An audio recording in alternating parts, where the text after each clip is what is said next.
আজকাল আমাদের সমাজে অনেক মুসলমান এমন আছে যারা নিজেদেরকে নিজেরা আহলে সুন্নাত ওয়াল জামাত বলে দাবি করে বড় গলায়, কিন্তু জানেই না আহলে সুন্নাত ওয়াল জামাতের পথটা কোনটা।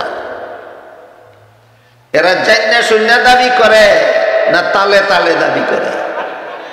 এই তালে তালে মুসলমান না হইয়া জান্না শূন্য যেন আমরা মুসলমান হইতে পারি।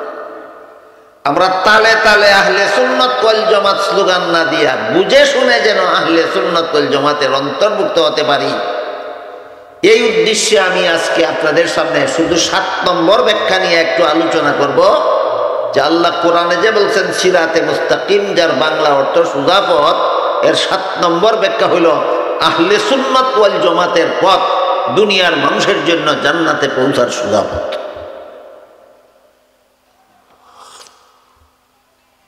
এই আহলে সুন্নাত ওয়াল জামাতের পথ কোনটা চিনার জন্য প্রথমেই আমাদের মনে রাখতে হবে, এক হাদিসে রাসূল করিম সাল্লাল্লাহু আলাইহি ওয়াসাল্লাম বলেছেন, ইহুদিরা ধর্ম নিয়ে দলাদলি করে 71 দলে বিভক্ত হয়েছে, খ্রিস্টানেরা ধর্ম নিয়ে দলাদলি করে 72 দলে বিভক্ত হয়েছে। আর আমার উম্মত বলতে আল্লাহ রসুল মুসলমান বুঝাইছে। আমার মুসলমান উম্মত ধর্ম নিয়ে দলাদলি করে 73 দলে বিভক্ত হবে। হাদিসের অংশ বুঝে থাকলে বলেন, ইহুদি হয়েছিল কত দল? 71 দল। খ্রিস্টান হয়েছিল কত দল? 72 দল। মুসলমান হইব কত দল? 73 দল। এখানে আসি অনেক জাগতিক শিক্ষায় বড় বড় শিক্ষিত পণ্ডিত, যাদের ইসলামী শিক্ষার নাম গন্ধও নাই, এরকম কিছু শিক্ষিত পণ্ডিতরা সাধারণ মুসলমানকে বেবাচাকায় ফেলাবার জন্য, বেকায়দায় ফেলাবার জন্য একটা প্রশ্ন করে বসে। প্রশ্নটা এটা করে যে সব মুসলমানের আল্লাহ এক, সব মুসলমানের নবী এক, সব মুসলমানের কুরআন এক, সব মুসলমানের কিবলা এক, সব মুসলমানের কলেমা এক, মুসলমানের এত দল কেন? বুঝবার লাগি জায়গায় না, আপনারা রেফেসও ফালাইবার লাগি জায়গায়।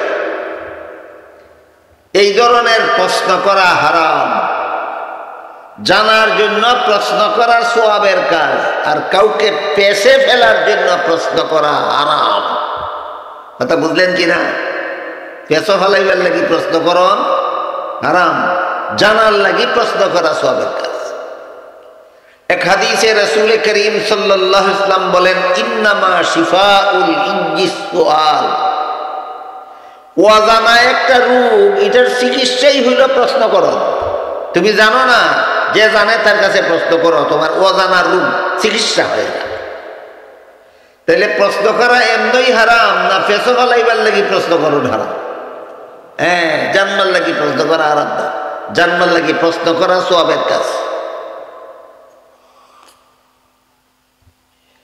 কাজেই যারা প্রশ্ন করে সব মুসলমানের আল্লাহ এক, সব মুসলমানের নবী এক, সব মুসলমানের কুরআন এক, সব মুসলমানের কিবলা এক, সব মুসলমানের কলেমা এক, মুসলমানের এত দল কেন?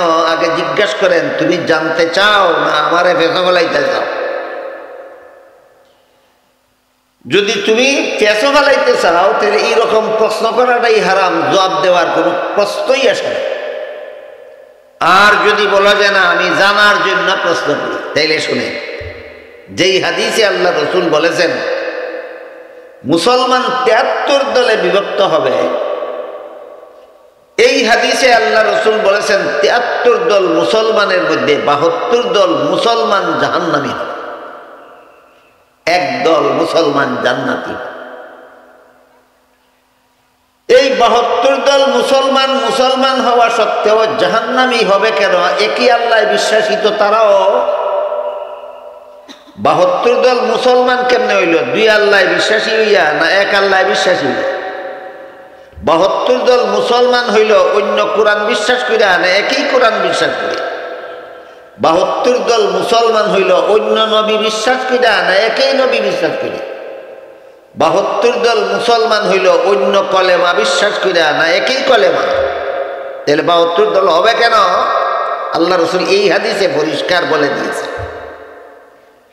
রসুল বলে চমৎকার একটা উদাহরণ দিয়ে বুঝাইয়া কইছেন যে একই আল্লাহ বিশ্বাসী, একই রসুলে বিশ্বাসী, একই কোরআনে বিশ্বাসী, একই কলেমায় বিশ্বাসী, একই কেবলায় বিশ্বাসী মুসলমান ৭২ দল হবে কেন যারা জাহান্নামে যাবে? একটা উদাহরণ দিয়া বলছেন আল্লাহ রসুল। উদাহরণটা হইল জলাতঙ্ক রোগের উদাহরণ। একটা রোগের নাম আছে জলাতঙ্ক রোগ। এই রোগে যে আক্রান্ত হয় পানির পিপাসায় কলিজা ফেটে মারা যায়, কিন্তু পানি দেখলে পান করবে দূরের কথা, পানির ধারে কাছে যাইতেও ভয় পায়। এটা হলো জলাতঙ্ক রোগের অবস্থা। এই রোগটা মূলত কুকুরের হয়। যেই কুকুরের জলাতঙ্ক রোগ হয়, এই কুকুর যদি কেউ কামড় দেয়, ওই কুকুরের কামড়ে মানুষটাও জলাতঙ্ক রোগে আক্রান্ত হয়ে যায়। আল্লাহ রসুল এই রোগের উদাহরণ দিয়ে বলছেন, জলাতঙ্ক রোগে আক্রান্ত কোন কুকুর একটা মানুষকে কামড়াইলে যেমন তার কামড়ের দ্বারা জলাতঙ্ক রোগের পয়জন ওই মানুষটার রক্তের কণায় কণায় মিশে যায়, ঠিক তেমনি ভাবে আমার ৭২ দল মুসলমানের অন্তরে দুনিয়ার লোভ রক্তের কণায় কণায় মিশে যাবে। এরা একই আল্লাহ বিশ্বাস করবে, সুদা পথে জান্নাতে যাওয়ার জন্য নয়, দুনিয়ার স্বার্থ হাসিল করে। একই নবী মানবে, সুদা পথে জান্নাতে যাওয়ার উদ্দেশ্যে না, দুনিয়ার স্বার্থ হাসিল করার উদ্দেশ্যে। একই কলেমা, একই কোরআন, একই কেবলা মানবে, সুদা পথে জান্নাতে যাওয়ার আশায় না, দুনিয়ার স্বার্থ হাসিল করার লালসায়। তাহলে তোমরা যে প্রশ্ন করছো একই আল্লাহ একই রসুলে বিশ্বাস হইয়া অত দল কেন, প্রশ্নের জবাব হাদিস আসেনি? না না, ৭২ দল মুসলমান একই আল্লাহ বিশ্বাসী হওয়া সত্ত্বেও, একই রাসূলে বিশ্বাসী হওয়া সত্ত্বেও, একই কলেমায় বিশ্বাসী হওয়া সত্ত্বেও এই লালসার কারণে এরা জানে।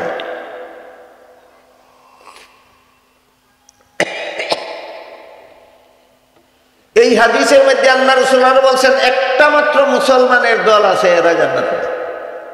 ৭২ দল মুসলমান জাহান্নামে যাইব দুই আল্লাহ মানার কারণে না, একই আল্লাহ মানা সত্ত্বেও?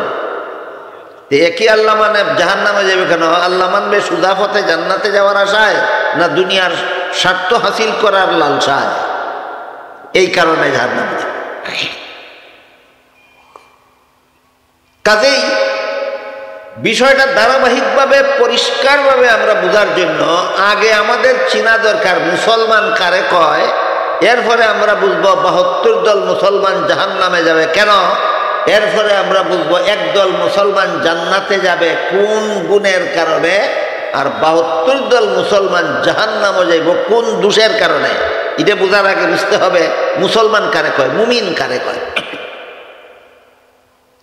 এক হাদিসে উল্লেখ আছে রাসূল করিম সাল্লাল্লাহু আলাইহি ওয়াসাল্লামকে হযরত জিবরিল ফেরেশতা জিজ্ঞাসা করেছিলেন ঈমান কারে কয়? যার ঈমান আছে সেই তো মুমিন, যার ঈমান আছে সেই মুমিন।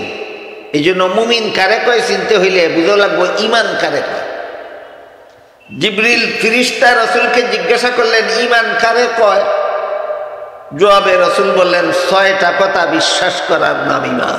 এটা আমরা সারা জীবন সমস্ত মুসলমানদের জন্য সারা জীবন যত কিছু জানা ফরজ, সবগুলি ফরজ থেকে বড় ফরজ হইল এই কথাটা জানা যে ৬ কথা বিশ্বাস করার নাম ঈমান। এই কথা যে জানে না তার আর কোনো মতেই ঈমানদার হওয়ার সুযোগ নাই, কোনো মতেই তার আর কোনো ফরজ আদায় করার সুযোগ নাই। সকল ফরজের বড় ফরজ হইল ৬ কথা বিশ্বাস করার নাম ঈমান। এই ৬টা কথা কি কি এটা জানা হইল সব মুসলমানের জন্য সকল ফরজের বড় ফরজ।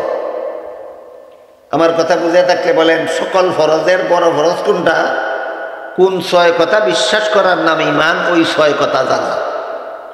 হাদিস শরীফে আল্লাহ রাসূল বলছেন এই ৬টা কথা বিশ্বাস করার নাম হইল ঈমান। এই ৬ কথার প্রথম কথা হইল আল্লাহ বিশ্বাস করা। ঈমানের ৬ কথার প্রথম কথা আমি আল্লাহ বিশ্বাস করি। দুই নম্বর কথা হইল আমি আল্লাহর ফিরিস্তা বিশ্বাস করি।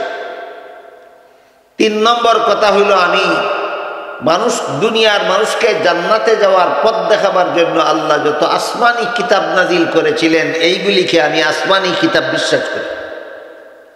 তিন নম্বর কথা হইল আল্লাহ দুনিয়ার মানুষের হেদায়েতের জন্য যত নবী রাসূল পাঠাইছিলেন আমি তাদেরকে নবী রাসূল বিশ্বাস করি।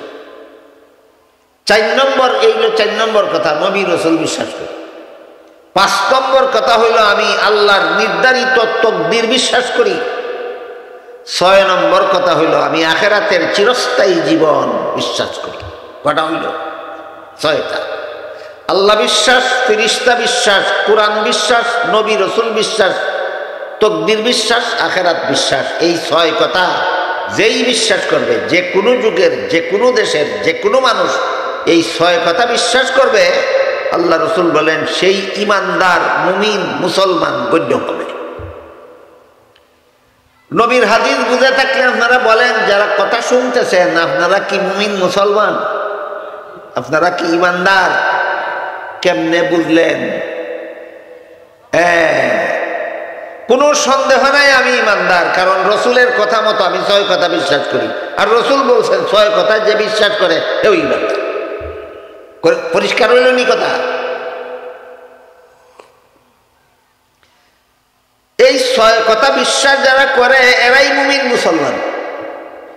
এইরকম মুমিন মুসলমানদের ব্যাপারে হাদিস শরীফে রসুল বলছেন এরা ৭৩ দলে বিভক্ত হইয়া ৭২ দল মুসলমান যাবে জাহান্নামে, একদল মুসলমান যাবে জান্নাতে। তখন প্রশ্ন জাগেনি যে ৭২ দল মুসলমান যে জাহান্নামে যাইব, এরা কি ছয় কথায় অবিশ্বাসী হইয়া মুসলমান হইল না বিশ্বাসী হইয়া? ছয় কথায় বিশ্বাসী হইয়াই মুসলমান হয়েছে। তাহলে জাহান্নামে যাবে কোন দোষের কারণে? এইটা বোঝার দরকার। এই কথাটা আলোচনা হয় না সমাজে, এই কথাটা সমাজে আলোচনা হয় না, সাধারণ মুসলমানে জানে না। আমার মনে হয় অনেক হকপন্থী আলেমরাও বিষয়টা আলোচনা জনসাধারণের সামনে করেন না, কঠিন হওয়ার কারণে। মানে সে ঠিক মতো বুঝবো না, আরো ভুল বুঝবো, এই বয়ে হয়তো হক্কানি আলিমরা এই কথাগুলি বলেন। আর বাতিলপন্থীরা এই কথাগুলি বলে না কেন? কারণ হেরা খামোখা মিশামিশি আহলে সুন্নাতুল জামাত দাবি করে। এই কথা ভাঙ্গে কইলে ধরা পড়ব, তুই আহলে সুন্নাত ওয়াল জামাত না, তুই মিথ্যাবাদী। যেই কারণে বয়ান না করুক, বয়ান না করতে এই সমাজের সাধারণ মুসলমানের এখন বলতেই পারে না যে ৭২ দল ছয় কথা বিশ্বাস করে মুসলমান হইল, তাহলে জাহান্নামে যাইব কোন দোষের কারণে? সাহাবায়ে কেরাম রাসূল করিম সাল্লাল্লাহু আলাইহি ওয়াসাল্লামকে জিজ্ঞাসা করলেন। রাসূল সাহাবাদের প্রশ্নের জবাবে যেই কথা বললেন তার সারমর্ম হইল ৭২ দল মুসলমান ইমানের ছয় কথা বিশ্বাস করার কারণেই মুসলমান, কিন্তু এরা ছয় কথা বিশ্বাস করব মন গড়া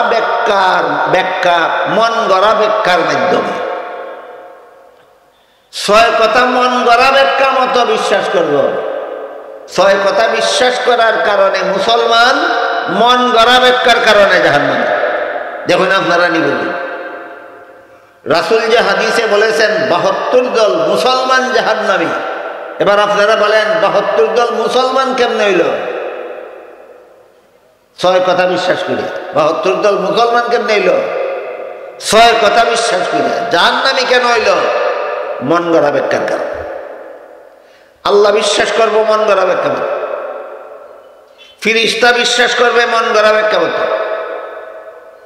কোরআন বিশ্বাস করবে মন গড়া ব্যাখ্যা মতো, নবী বিশ্বাস করবে মন গড়া ব্যাখ্যা মতে, তকদির বিশ্বাস করবে মন গড়া ব্যাখ্যা মতে, আখিরাত বিশ্বাস করবে মন গড়া ব্যাখ্যা মতে। বুঝে থাকলে বলেন ৭২ দল মুসলমান ছয় কথা বিশ্বাস করে কিনা? বিশ্বাস করে কি হয়েছিল? মুসলমান হয়েছিল। বিশ্বাস করে কি হয়েছিল? মুসলমান। এই সমস্ত মুসলমানেরা ৭২ দল মুসলমান যারা ছয় কথা বিশ্বাস করে মুসলমান হইল, নবীর হাদিস বুঝে থাকলে বলেন জাহান্নামী হবে কোন দোষে? মন গড়া ব্যাখ্যার। আপনারা